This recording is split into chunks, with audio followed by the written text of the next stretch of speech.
Hello, today I wanted to do a follow-up on the video that I did last week about how to germinate your seeds quickly, easily, and inexpensively. So here it is. Alright, so I already went through the process and then I thought maybe I should record it, so I'm just gonna reverse what I did. Okay, so take your baggie. Once you start seeing green leaves, then you open it up and make sure that the sprouts are actually have 2 leaves and that the root is long enough. I would say about an inch or so, and then it's ready to be put into a pot. So what I do is, first of all, I use electrical tape and I use a Sharpie paint pen, and this is white. Obviously it shows up really well on the black tape, and it lasts, and through getting wet and what have you. It doesn't like rub away like most markers or pens do. So I really like using those. So I will go ahead and write on the piece of tape, piece of the electrical tape, I will write whatever the name of the particular plant is. I don't usually write the date anymore because I wrote the date on the baggie, so I know how long it took for me to germinate those seeds, and I can transfer that to my log if I'm keeping track. So once they've germinated and become plants or seedlings, then I'm no longer keeping track. For you, if you want to, go ahead and write the date on there so that you know how old the plant is, should you need to pass that information on or for your own purposes.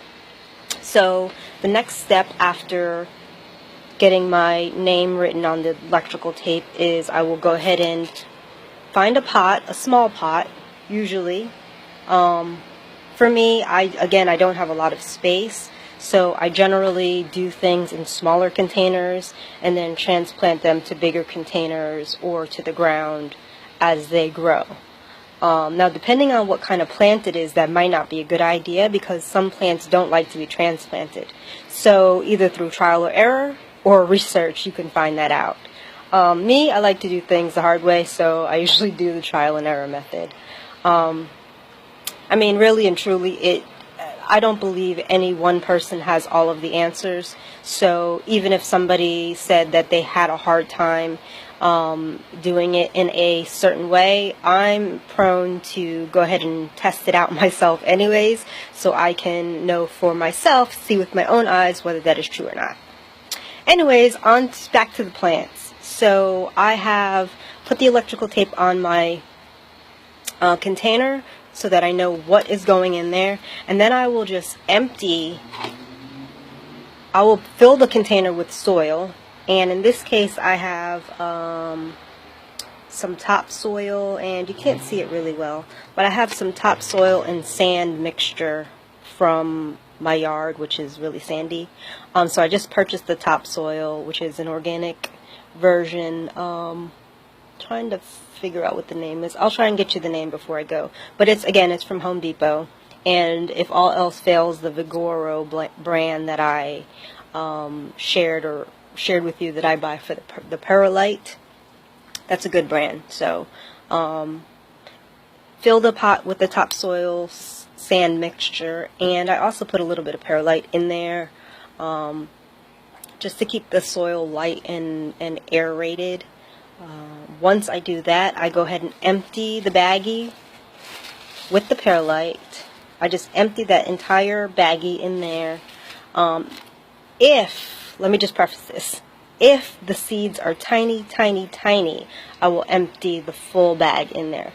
Otherwise, I will just empty some of the perlite on top, and then I will push my finger so that it's up to that first line into the soil, so that it's a nice little hole, and then I will take out each seedling by hand and place it into the different holes. So I generally have about 5 or 6 for decent size, if they're not tiny, I have about 5 or 6 seedlings in a pot.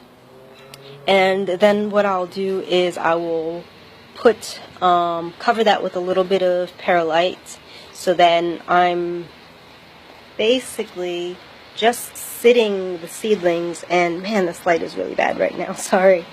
Trying to see if I can show you how tiny these little plants are, but you can't see them. These are oregano, and there's about, I don't know, maybe about 50 little seedlings in there, and they are so tiny that it would be impossible for me to pick them up without killing them.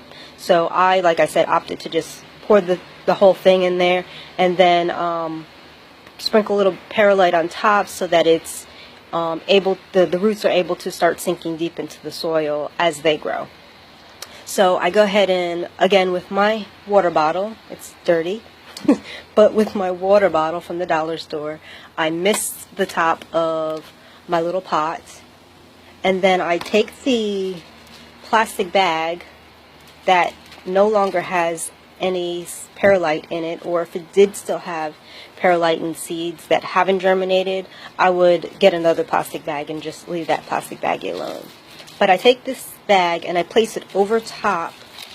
Let's see if I can show you. I place it over top. Now, if you have a bigger pot, then you're going to need a bigger bag. Just kind of like that, as a little greenhouse.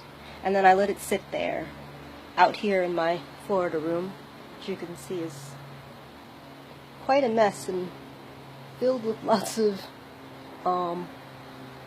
plants and stuff. So that's pretty much it. Now I'll let it sit in my Florida room for about a week, and I will probably take the baggie off every other day for an hour or so, just to allow it to get some oxygen so that it doesn't get moldy in there.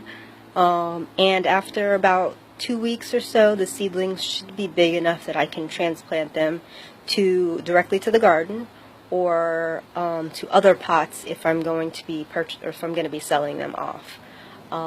So that's it. I hope that this information was valuable to you, and like I always say, I hope that you share your pictures, your experience if you try this, or if you have another method that you use. I would love to hear about it. So thanks so much, and have a great Saturday. Bye-bye.